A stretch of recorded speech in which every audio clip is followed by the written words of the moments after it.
Hello friends, Suyash here. The UPSC prelims is back again, and I know you all must be very stressed and hard pressed for time. So without spending much time, let's discuss the UPSC preparation strategy for the final month.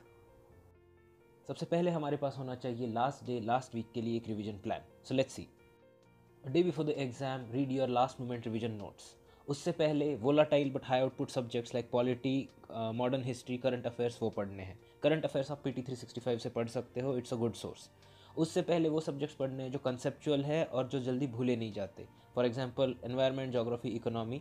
And उससे भी पहले art and culture और दूसरे low output subjects जैसे ancient and medieval history, science tech पढ़ने हैं.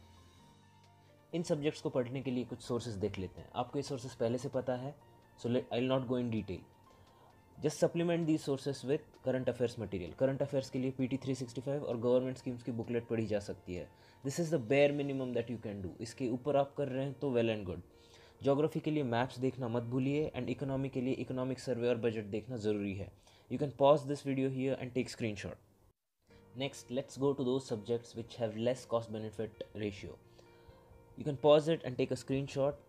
So if you have less time and you have not read these subjects, आप ये कर सकते हो कि आप इनके फ्री वीडियोस YouTube और अनअकैडमी पे देख लो और उनके स्क्रीनशॉट्स लेके उसका एक फ़ोल्डर बना लो. एग्ज़ाम के कुछ दिन पहले आपको बस ये फ़ोल्डर रिवाइज़ करना है, दैट्स इट.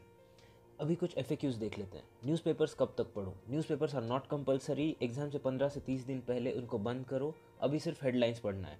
करंट अफेयर्स कितने ड्यूरेशन के पढ़ने हैं? लास्ट जून से इस मई तक कम से कम करंट अफेयर्स पढ़ने चाहिए. India year book, PIB, PRS और बाकी सोर्सेज ज़रूरी नहीं है.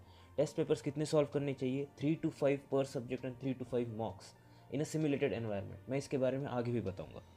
Now let's see current affairs कहाँ से पढ़ना है. Avoid reading from too many sources. Exam से पहले थोड़ा सा पैनिक मोड में एस्पिरेंट्स चले जाते हैं और बहुत सारे सोर्सेस ले आते हैं, वो नहीं करना है.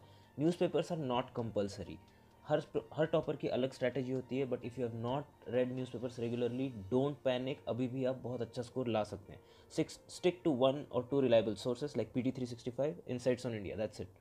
Solve more MCQs. आप 2 या 3 टेस्ट सीरीज ला सकते हैं like Vision, Vajiram, Insights on India या कोई भी और जिस पे आपको भरोसा है.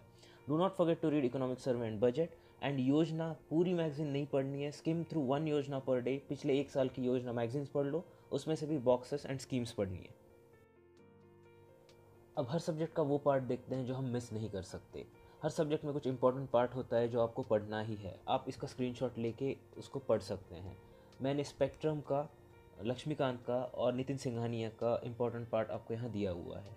स्पेक्ट्रम का मेरे पास ओल्ड एडिशन था, तो प्लीज़ आप कोरिलेट कर लीजिएगा. अब देखते हैं कि हमने टेस्ट्स और मॉक्स कितने सॉल्व करने चाहिए. दोस्तों पहले मुझे ये बताइए कि एक मॉक सॉल्व करने में आपको कितना टाइम लगता है. See, travelling to the test centre minimum half to 1 hour. Taking the test may take 2 to 3 hours. Analyzing the test again takes 2 to 3 hours. अगर आप एनालाइज नहीं करते हैं तो इट गोज़ वेस्ट. देन अगर स्कोर कम आता है तो वो पूरा दिन आपका चला जाएगा. So you need at least 6 to 12 hours for a test. And you tell me, जो हमने प्लान पहले बनाया था उसमें लास्ट वीक में पॉलिटी, हिस्ट्री या कोई भी इंपॉर्टेंट सब्जेक्ट रिवाइज करने के लिए हमारे पास कितना टाइम था? 4 to 6 hours only. So at that time you may regret कि काश मैं कुछ टेस्ट सॉल्व करने की बजाय कुछ रिवीजन ज़्यादा कर लेता. So please strike a balance. अगर आप 3 टेस्ट पर subject and 3 to 5 mock test भी सॉल्व करते हैं, that is enough, trust me. And इन टेस्ट में क्या रैंकिंग आती है उसके ऊपर आपकी फाइनल रैंकिंग डिपेंड नहीं करती. तो अभी अगर कम भी रैंक आ रहा है तो don't worry, just focus, study hard, आपका रैंक इम्प्रूव होगा. Solve a test, analyse, work on the weak areas for 2 to 5 days and then solve the next test. अगर आप ऐसा नहीं करते हैं, अगर आप कंटिन्यूसली एवरीडे टेस्ट देते रहेंगे तो आपका बहुत टाइम वेस्ट होगा, आप रिवीजन नहीं कर पाएंगे. एंड प्लीज़ रिमेंबर, ये टेस्ट सिम्युलेटेड एनवायरनमेंट में ही देना है. अगर आप घर पे भी दे रहे हैं तो वैसा एनवायरनमेंट क्रिएट करके देना है, टाइम लगा के देना है. Now let's see our revision strategy. Revision at least 1 hour per day बहुत इंपॉर्टेंट है. आई नो अभी आप रिवीजन ही कर रहे हैं, बट ये रिवीजन होगा सबसे इंपॉर्टेंट पार्ट की. Every day you have to read the most important topics. Prepare for the exam day. Last moment revision के लिए नोट्स बनाइए, वो हम आखिरी हफ्ते में आखिरी दिन पढ़ने वाले हैं. Our target should be to facilitate the revision in the last week. And friends, please do not neglect CSAT. At least 3 test papers, previous year papers solve करके देख लीजिए. अगर आपका स्कोर अच्छा आ रहा है तो then there is no need to do anything else. But अगर आपको CSAT का कोई पार्ट डिफिकल्ट जा रहा है तो अपने फ्रेंड्स से या अपने टीचर से या किसी बुक से उस पार्ट को बस देख लीजिए, दैट्स इट। सी सेट के लिए और कुछ करने की ज़रूरत नहीं है। अब फ्रेंड्स ये देखते हैं कि हमें एग्ज़ाम के एक दिन पहले क्या करना है। हमने हमारी पढ़ाई के दौरान लास्ट मोमेंट रिवीजन नोट्स बनाए हैं। ये नोट्स रफ भी हो तो भी चलेगा, एग्ज़ाम के एक दिन पहले ये रिवाइज़ करने हैं।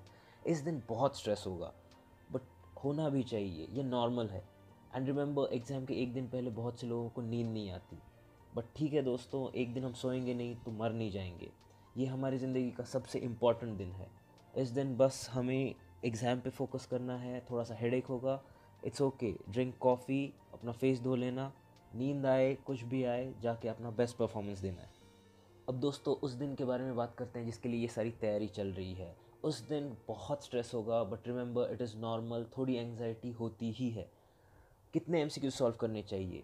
गाइस, जिनकी एक्यूरेसी बहुत ज़्यादा है वो कम एमसीक्यू सॉल्व कर सकते हैं, but please the majority of aspirants do not have that level of accuracy, तो प्लीज़ 85 to 90 एमसीक्यूज सॉल्व करने ही है। Every time you solve 10 MCQs, take a deep breath, stay focused, and then solve the next 10 MCQs so that you do not commit silly mistakes. And please, time management पे भी ध्यान देना है। Eliminate the options. If you can eliminate 2 options, mark the MCQ. अगर वो गलत भी जाता है तो इट्स ओके, ये रिस्क आपको लेना पड़ेगा। If you can eliminate only one option, mark the MCQ if you have solved lesser number of MCQs. अगर आपका पेपर ठीक जा रहा है तो ऐसे MCQs आप छोड़ सकते हैं। If you can not eliminate any options तो ऐसे MCQs को सॉल्व मत कीजिएगा। पर अगर आपका पेपर बहुत ही ख़राब जा रहा है तो then you have no choice, you will have to mark such MCQs also, mark them B और C and move ahead. And please be aware of words like all, only, any, none. अगर ये words, ऐसे words, generalising words अगर options में आते हैं तो वो ऑप्शंस एलिमिनेट हो जाता है, वो मोस्टली रॉन्ग होता है।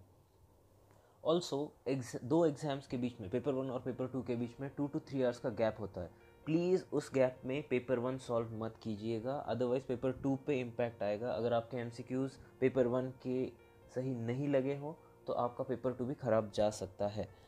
Do not skip your breakfast that day, और दो पेपर के बीच में अपना लंच स्किप मत कीजिएगा। Do not forget to take your admit card, ID card and wrist watch. Instructions पढ़ लेना एंड ये देख लेना कि आपके रेसिडेंस से सेंटर जाने के लिए कितना टाइम लगता है, वो फैक्टर इन कर लेना। फाइनली दोस्तों, मैं ये बताना चाहता हूँ कि एग्ज़ाम बस एक दिन की नहीं है, एग्ज़ाम ऑलरेडी स्टार्ट हो चुकी है। ये स्ट्रेस जो आपको आ रहा है उसको मैनेज करना भी एक एग्ज़ाम है। Most aspirants succumb to this rising stress.